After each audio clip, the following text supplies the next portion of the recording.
우리가 이번 시간에는 함수에 대해서 알아보도록 할 거예요. 함수 우리가 기본적으로 잘 알고 있는 내용 중에 하나입니다. 그렇기 때문에 여러분들이 더 쉽고 더 잘 알 수 있는 개념이라고 생각해요, 사실은. 근데 이제 새롭게 나오는 부분들이 많고요. 그거를 가지고 이제 연관해서 해야 되는 부분이 있기 때문에 여러분들이 좀 어렵다고 느끼는 단원이거든요. 근데 쉽게 생각을 해주셔야 돼요. 우리가 알고 있는 개념과 같이 연관지어서 조금 더 우리가 뭐 이 정도까지는 알아, 뭐 이 정도까지는 우리가 이해할 수 있어, 이렇게 생각을 하셔야 되는데 조금 더 어렵게 다가가고 뭐야 저거 처음 보는 거야, 헐 집합 또 나와, 모르겠어, 이렇게 생각하시면 오히려 더 힘들 수 있어요. 그래서 우선 선생님 쉽게 다가갈 수 있는 부분부터 보도록 할 거예요. 우선은 기본적으로 우리가 함수라고 하는 거에 대해서 볼 건데, 함수를 하시려면 기본적으로 대응이라는 단어에 대해서 아셔야 돼요. 대응이라는 거는 x의 값을 우리가 어떤 식에다가 넣죠. 대입하죠. 그러고 나서 y 값이 나오죠. 그 과정이 대응이에요. x의 값을 대입, 관계식에 넣었어? 대입했어? y 값 나왔어. 이게 대응이에요. 그래서 이거에 대한 관계, x의 값에 따라서 y 값이 변화하는 그런 관계를 우리는 함수라고 얘기를 하는 거예요. 그래서 우리가 기본적으로 초등학교 6학년 때 아마 배웠을 거예요. 정비례와 반비례해서 x의 값이 뭐 1배, 2배, 3배, 4배 이렇게 증가할 때 y값도 뭐 1배, 2배, 3배, 4배 돼. 뭐 이런 그런 대응 관계. 대응 관계를 사실 함수라고 하는 거예요. 그래서 별로 어렵지가 않죠. 그치만 우리가 이렇게 당연하게 알고 있는 거 개념 중에 하나가 뭐냐면 함수라고 한다면 우리가 꼭 기억해야 되는 거고, 실수하시는 부분 중에 하나가 뭐냐면 우리가 함수에서는요, 기본적으로 x의 값이 한 개일 때 x의 값 하나가 y 값 하나에 대응돼야 돼요. 무슨 말인지 모르면 그림을 보도록 할게요. 선생님이 이런 그림을 그릴 거예요. 처음 보는 개념이에요. 그렇지만 실질적으로 고등학교에서 함수를 설명할 때는 선생님들이 많이 그리는 그림 중에 하나예요. 자, 1이 A로도 가고 B로도 가고 C로도 갔어. 이러면 안 된다는 거예요. 함수는 이러면 안 된다는 말이에요. 그러니까 이런 말이죠. 1이야. 그럼 우리가 실질적으로 알고 있는 개념으로 치자면 이런 거죠. F1은 뭐라고 얘기할 수 있어? 함수값을 뭐라고 얘기할 수 있습니까? 1이 대응돼서 가는 값이 A라고 얘기할 거야? 아니면 B라고 얘기할 거야? C라고 얘기할 거야? 뭐라고 얘기할 거야? 설마 내가 여기, 그럼 니네 설마 여기다 A, B, C 이렇게 세 개를 다 적을 건? 아니죠. 우리가 실질적으로 A, B, C를 다 적을 수는 없어요. 우리가 실질적으로 X의 값이 하나일 때 함수값이 하나만 나오도록 배웠단 말이에요. 이때까지. 그렇기 때문에 실질적으로 우리가 함수이려면 X의 값이 한 개일 때 Y의 값이 한 개만 나와야지 돼요. 이게 아주 기본적인 거예요. 근데 우리가 실질적으로 문제에서 이렇게 그림을 주면서 함수 그래프가 아닌 것을 고르시오, 이러면 너무 쉽겠죠. 그래서 우리가 어떤 식으로 이제 문제가 나오냐면 집합을 했잖아요. 보기를 집합으로 줄 거예요. 그래서 x의 값이 한 개인데 y 값이 여러 개 나오는 것들이 있어요. 그걸로 잘 해킹하는 게 뭐냐면, 예를 들어서 이런 거죠. 우리가 함수라고 했을 때, 예를 들어서 fx는 x의 약수. 이런 식으로 하면 얘는 함수가 아닌 게 되는 거예요. 실질적으로 우리가 만약에 f6이라고 할까요? 그러면 6의 약수가 되는 건데, 우리가 F6을 넣었을 때 6이 약수면 1, 2, 3, 6 이렇게 4개가 나오게 되는 거죠. 그렇기 때문에 Y값이 4개나 나왔어? 헐, 그거는 함수가 아니야. 이렇게 생각하시면 되는 거예요. 아주 되게 간단하고 쉬운 개념인 것 같지만 많이들 시험에 나오시면 실수하는 부분 중에 하나예요.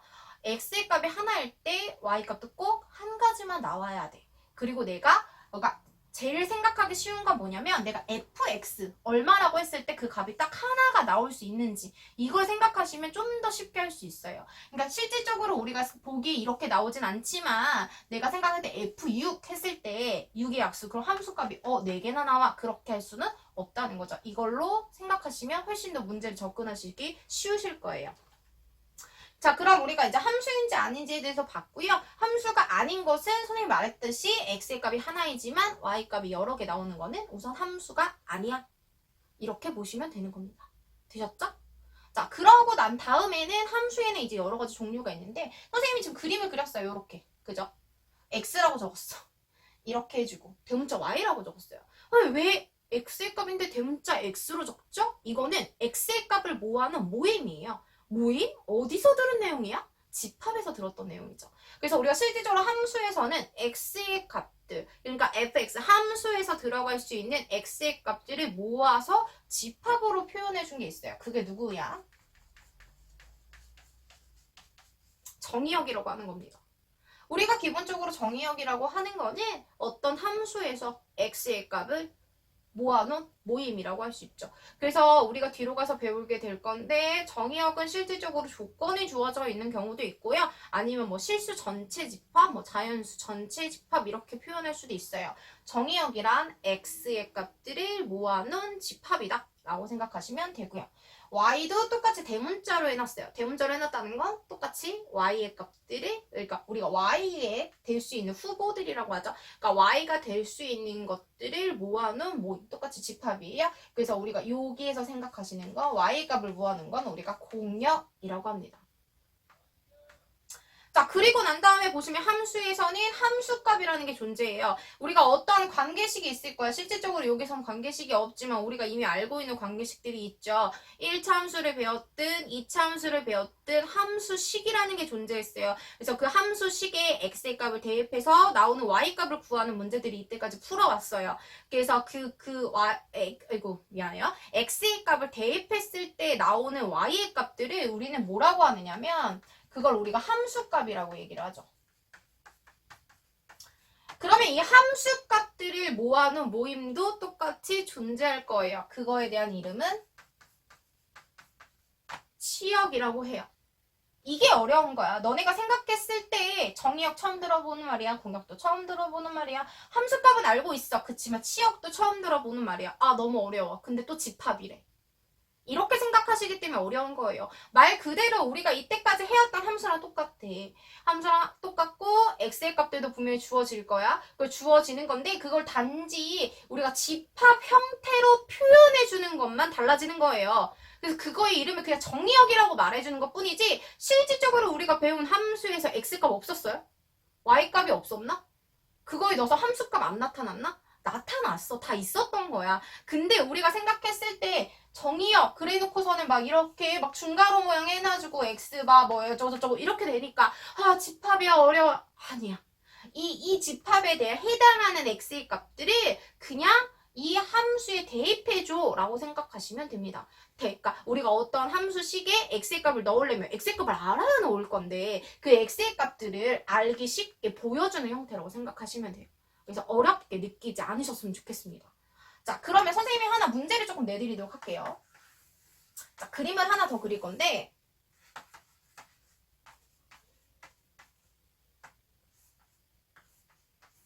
자, 이러한 게 있다고 생각을 할게요. 그랬을 때 우리가 그럼 정의역이 무엇인지 조금 더 쉽게 그다음 공역이 무엇인지 함수값이 무엇인지 치역이 무엇인지를 하나하나 한번 구해보도록 할 거예요. 그러면 우선은 정의역부터 보셔야겠죠? 정의역이 뭐라 그랬어? x의 값을 모아놓은 모임이라고 했어. 여기서 보시면 정의역은 어떻게 되죠? 1, 2, 3. x의 값이 3개야. 1, 2, 3이야. 아, 그러면 정의역은 이렇게 표현해주면 되겠네? 집합으로 표현하니까 중괄호를 써줄 뿐 x의 값들을 하나, 둘, 셋 이렇게 적어주시면 되는 거예요. 어렵지 않아요? 자, 그럼 공역은 뭐라 그랬어? y의 값이라고 그랬어. 그럼 y 안에 들어있는 값을 적으면 되겠네. 아, a랑 b랑 c랑 d랑 있구나. 그래서 a, b, c, d를 다 적어주시면 되는 거예요. 어렵지 않죠? 할 수 있어요, 여러분.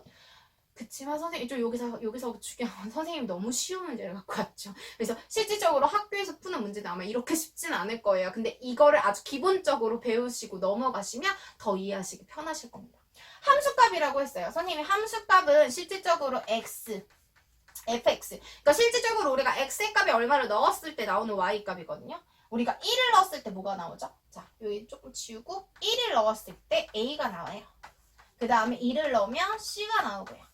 3을 넣어주면 d가 나오죠. 이렇게 표현하는 게 함수값입니다. 이런 식으로 표현해 주시는 게 함수값이에요. 그럼 치역이라고 하는 거는 이것들을 모아놓은 거잖아. 그러니까 한마디로 뭐냐면 x의 화살 표시가 가네. 가서 내가 화살 표시를 받은 애 A, 받아 C, 받은 애 D. 그래서 A, C, D. 이렇게 표현해 주시면 그게 치역인 겁니다. 됐어요? 그래서 사실 별로 어렵지 않아요. 여러분들이 정의역의 개념은 x의 값들을 뭐 하는 거야? 공역의 개념은 y 값들을 뭐 하는 거야? 치역은 이런 함수값, 화살 표시를 받았던 그 애들을 모아놓은 모임이야 라고 생각하시면 돼요. 그래서 우리가 문제를 푸실 때 실질적으로 정의역이 무엇인지 구하시오, 공역이 무엇인지 구하시오 라는 문제는 나오지 않아요. 그렇게 나오진 않지만 기본적으로 우리가 함수에서 정의역과, 그러니까 집합을 배웠기 때문에 정의역과 공역과 치역이 무엇인지 알고 넘어가자, 그냥 이런 부분이라고 쉽게 생각하시고 넘기시면 돼요. 자, 그러면 우리가 집합에서도 서로 같은 집합이 있었고요. 그리고 명제에서 하실 때도 필요 충분 조건이 거의 같다라는 거랑 같았죠. 서로 같은 집합인 가지고 있는 걸 우리가 필요 충분이라고 했죠. 함수에서도 똑같이 서로 같은 것이 존재해요. 자, 예를 들어서 우리가 어떤 fx라고 하는 f의 함수는요. x에서 y로 가는 함수래요. 자, 여기서 얘기하는 얘가 정의역이에요. 얘가 공역이에요. 이렇게 많이 중요하지 않아서 선생님이 작게 적었어요. 어차피 선생님이 말로 할 거라서. 자, 그 다음에 g라고 하는 함수가 있어요. 그 g라고 함수에는 u가 v로 간대요. 이게 정의역을 의미하는 거예요. 얘가 공역을 의미하는 거죠. 또는 우리가 함수가 치역이라고 생각하셔도 돼요. 자, 그런데 우리가 f라고 하는 함수랑 g라고 하는 함수가 서로 같아. 그거는 결국 무슨 말이냐? 함수에서 같다라고 얘기하는 거는 결국 뭘 얘기하는 거냐면 정의역이 서로 같아야지 되고요. 공역도 같아야 되고요. 그리고 중요한 건 함수값도 같아야지 돼요. 자, 그거를 조금 더 유식하게 기호를 사용해서 표시하도록 할 건데 우선 정의역이 같다고 했기 때문에 x가 서로 같아야 돼요. x와 u가 서로 같아야겠죠? 그리고 공역도 같아야 돼요. 그래서 y랑 v가 서로 같아야 돼요. 그러니까 집합에 대한 원소가 서로 같다라는 말이에요. 잘 아셔야 돼요. 우선 정의역에 예를 들어 내가 1, 2, 3이 있다면 g 함수에서도 정의역이 1, 2, 3이 있어. 이렇게 표시하시는 거예요. 이런 의미예요. 그러면 함수값도 같아야 돼요. 그러니까 무슨 말이냐면 내가 f에 어떤 x의 값을 넣었다면 그거의 gx의 값도 서로 똑같아야 돼. 이런 말이야.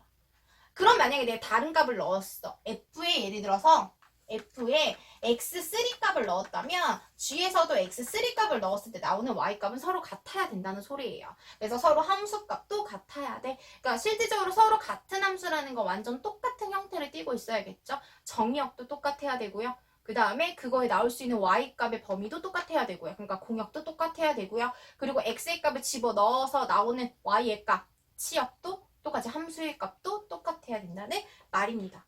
이게 서로 같은 함수의 개념이에요. 실질적으로 서로 같은 함수는 어렵지 않아요. 우리가 모두 같다고 생각하시면 되는 부분이라서 사실 어렵지 않아요. 자, 그러면 서로 같은 함수를 했어요. 그리고 난 다음에 우리가 아셔야 되는 게 한 가지가 있는데 이거는 사실 우리가 다 알고 있는 내용인데 그냥 한 번만 짚고 넘어가는 겁니다. 함수의 그래프를 그릴 건데 우리가 중학교 1학년 때는 우리가 함수의 그래프를 그리잖아요.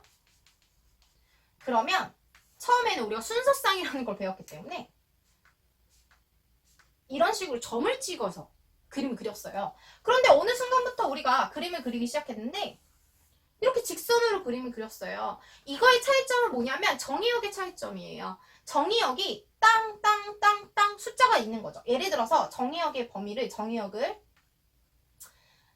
이렇게 표시할게요. 정의역이 뭐 1, 2, 3, 4 이런 식으로 주어졌다면 점을 찍어서 표현하는데요. 만약에 이런 식으로 직선으로 그림을 그린다는 거는 어떤 걸 의미하는 거냐면 정의역이요. x는 모든 실수를 의미합니다. 그러니까 실수 전체를 의미하는 거죠. 한마디로 실수 전체, 그러니까 아주 사소한 무리수까지도 다다다다다다다다다다다 점을 연결해서 실선으로 표시한다는 소리예요. 그래서 우리가 실질적으로 정의역에 대한 범위가 존재하지 않아.